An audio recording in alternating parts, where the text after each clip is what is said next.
going to start now. Thank you for being such stalwarts. And I just share a couple of realizations before we start our japa period. Japa is a way of self-examination. Swadhyaya, there's a way that we can overlook who we are for an entire lifetime by being externally focused. And to that end, on our way home, we just got back on Wednesday night from Mumbai, a 42-hour flight, including stopovers, one of which was in Hong Kong. And since we had 10 hours, we went to see the Buddha. I didn't know we were going to see the Buddha. We just got on a sky tram that takes you from one mountain peak to the next. It's about an hour round trip, unless you get off and then you spend time there. So once we got up into the mountains over Hong Kong, we saw what we've seen in Japan in several places. It's a gigantic mūrti of the Buddha, a really beautiful one also, nestled in the forested hills. And it was around 5 o'clock in the evening, so the twilight was approaching. And when we walked up to see the Buddha, there was an extensive staircase, probably several hundred steps to get up. And at the top, after I circumambulated the Buddha and sang Nindasi Yagya Vidir Ahaha Shruti Jatam Sarya Hridaya Darshita Pashugatam Keshavadrita Buddha Sharira Jai Jagadisha Hari from Jaidev Goswami, remembering Buddha, one of the avatars of Kṛṣṇa, who was instrumental in a roundabout way in bringing bhakti back to India. So,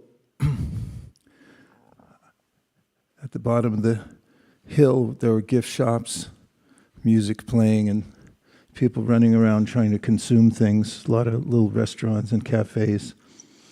And lots of people taking pictures, frenetic energy. And when I got to the top, underneath the Buddha, I was looking up just from the base of this gigantic deity, and I could see the moon, and then the Buddha, and right in the middle there was a jet against the azure sky, as it were, flying in between the two. And I had a couple of thoughts that relate to japa that I found that inspired me.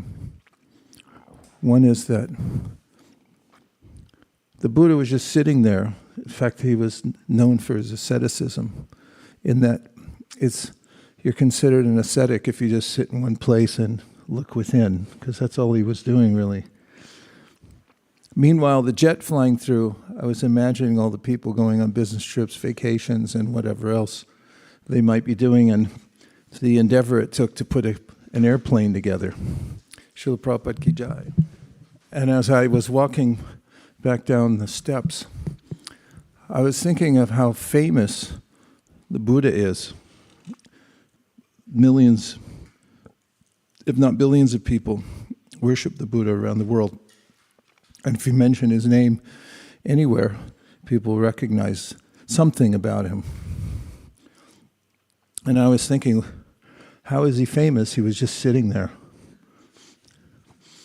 And I was thinking of how people flying on jets and going here and there, they're trying to find some recognition, fame, something nice to consume.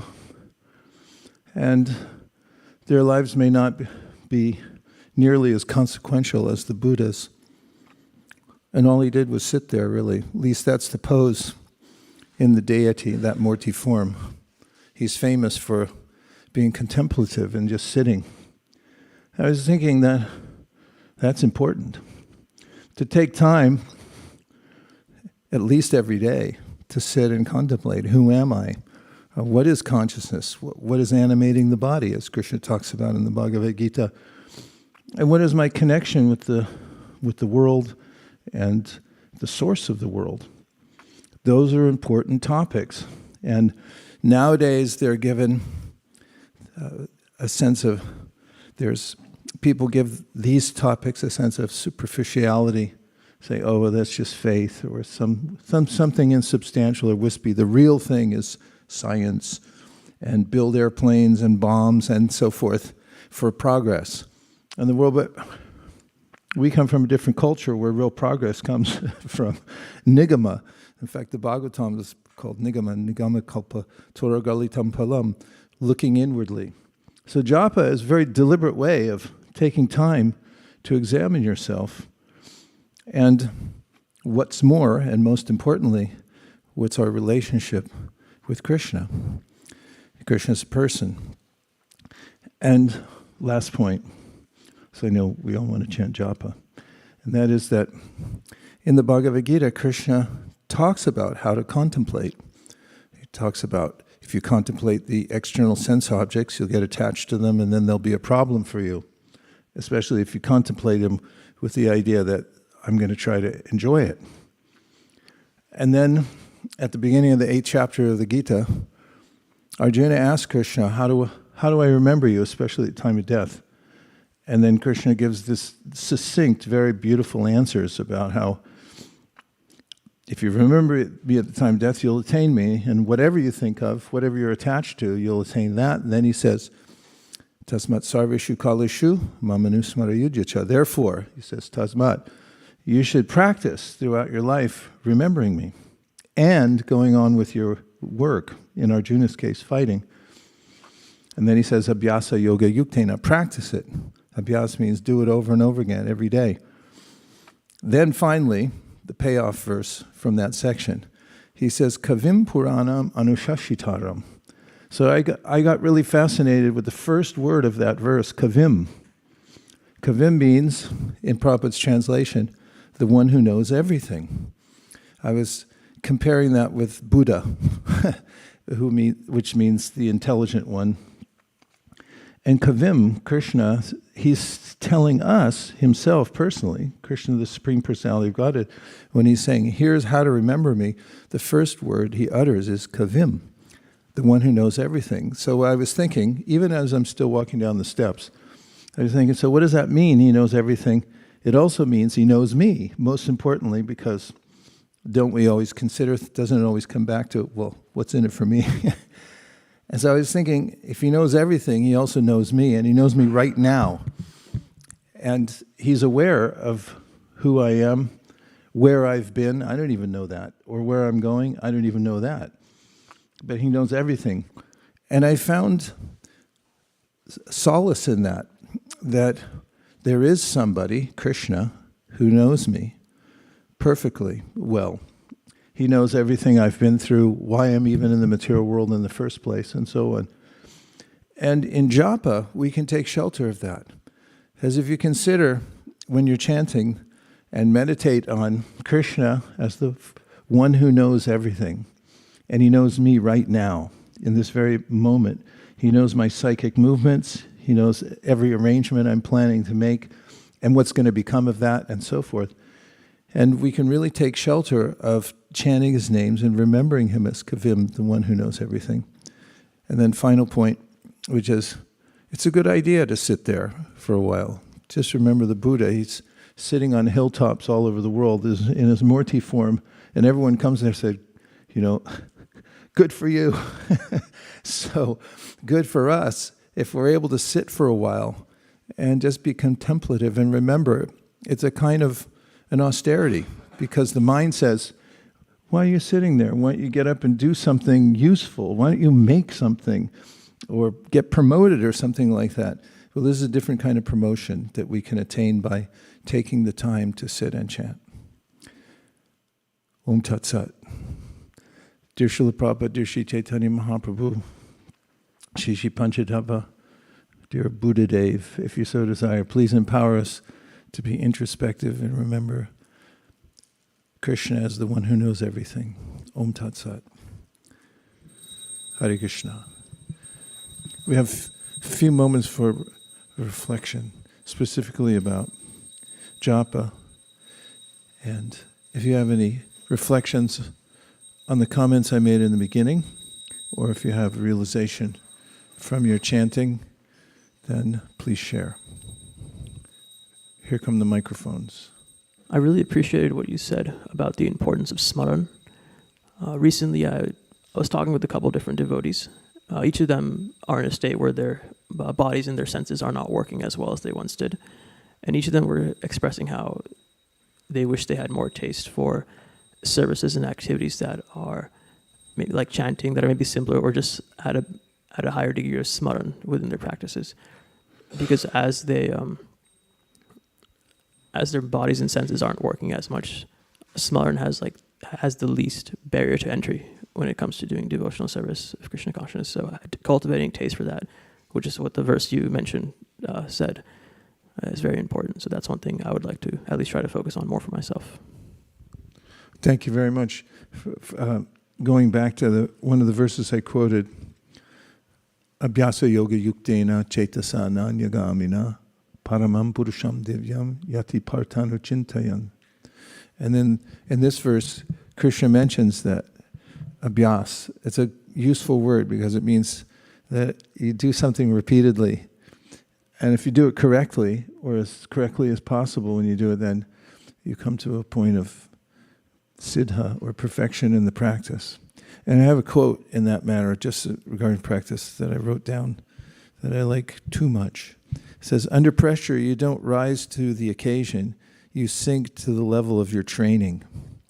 So there's a way in which when we have the opportunity to train, then whenever there comes the pressure, specifically trauma or change of body, whatever it is, then one is prepared. Okay, a couple more. Hare Krishna Maharaj. Welcome back. We're very happy to see you and Mataji. Thank you. I was just thinking about what you mentioned, that Buddha became famous just by sitting. And you also mentioned our path is nigama. Gama means to go inside. And I was just connecting that with Srila Prabhupada says, purity is the force. So I like that point. I also have a question I would like to understand. During chanting, I noticed I have a tendency to plan. Even though I understand philosophically that purity is the force, let me become pure, but the tendency to plan somehow keeps coming back and the mind keeps making plans. How do we fight that, Maharaj? Generally, as Patanjali Muni describes in his psychology of yoga and the mind, there are various levels of consciousness. 5 he describes distinctly, and 3 of them he said are unproductive.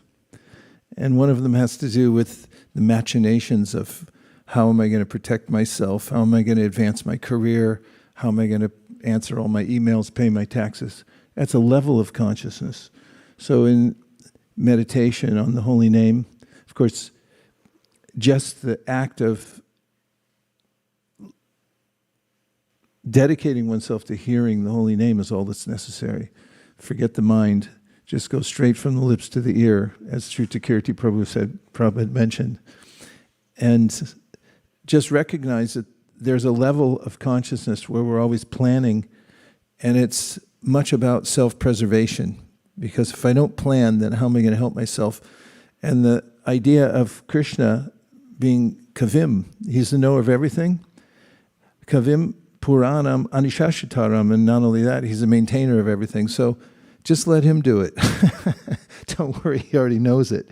And if you just let go of the plans for that time and depend on your intuitiveness that comes from Krishna, don't worry about nailing it down at that very second. Otherwise, you'll stay in that level of consciousness. Anybody else? Oh, okay. Look at what we have from London, I'm assuming now. We have Sachi, Madhuri Saki, and Simran. Hare Krishna. Good to see you all. Vrindarika, Ramya Mataji is here too. Hi. We're really happy to see you, Maharaj. Madhuri Saki and I just attended a class, and one of the prominent points that stood out to us is that bhakti is not something that can be achieved, but it's something that we have to receive. So as I was just sitting to chant, my mind was going to, okay, what technique can I apply? But then I realized that if I can call out Krishna's name with a humble and grateful heart, then maybe I can receive something. Yeah, I love the point, and it's a point that Prabhupada Priya Devi made when we were in Govardhan. She gave an excellent class, and she was talking about sadhana and how it's not by our own achievement in sadhana that we attain perfection. It's a relationship building process that we show up because we want to show Krishna. We have faith in him, but he also develops faith in us.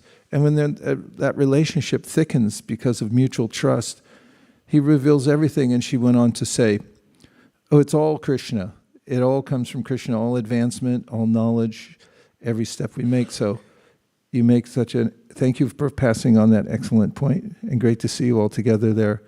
It's turned into a power center over there, I can see. Hare Krishna. One more from this side of the room. Yes. Hare Krishna Prabhu. I was recently listening to my Guru Maharaj. He was mentioning that you do everything to please Krishna. So sometimes when I'm chanting japa, I'm really confused, like, oh, am I chanting properly? Am I listening? My mind is going here and there. But when he said this, that chant just to please Krishna. So when I started contemplating on that, and when I was chanting, well, I'm just doing just to please Krishna. I don't care about anything else. It really helped, and I felt so happy just to chant because I'm pleasing Krishna. So I felt that was helpful. A great secret to life. Just do everything to try to please Krishna. And whether it comes out fine or not, as in the verse in the Bhagavatam, tu keshu anuvigna manaha, sukeshu vigataspriha, vitaraga bhaya krodha. Stita Dhir Muni Uchite, Prabhupada mentions that the Stita Dhir Muni is one who just does his or her duty for Krishna. And then whether it turns out the result is there or it isn't there is not the person's concern, the devotee's concern. It's just the quality of offering it to Krishna is the most important point. Thank you for so many powerful realizations and for joining the Japa Circle. It's great to see everybody online and here in the live studio audience. Dear Srila Prabhupada, dear Shri Chaitanya Mahaprabhu, Shri Panchatattva, Shri Harinam Prabhu, if you so desire, please give us the wherewithal to chant without stoppage, 24 hours a day. Thank you for considering our request. Om Tat Sat. Everyone who agrees with this prayer, say Hare Krishna.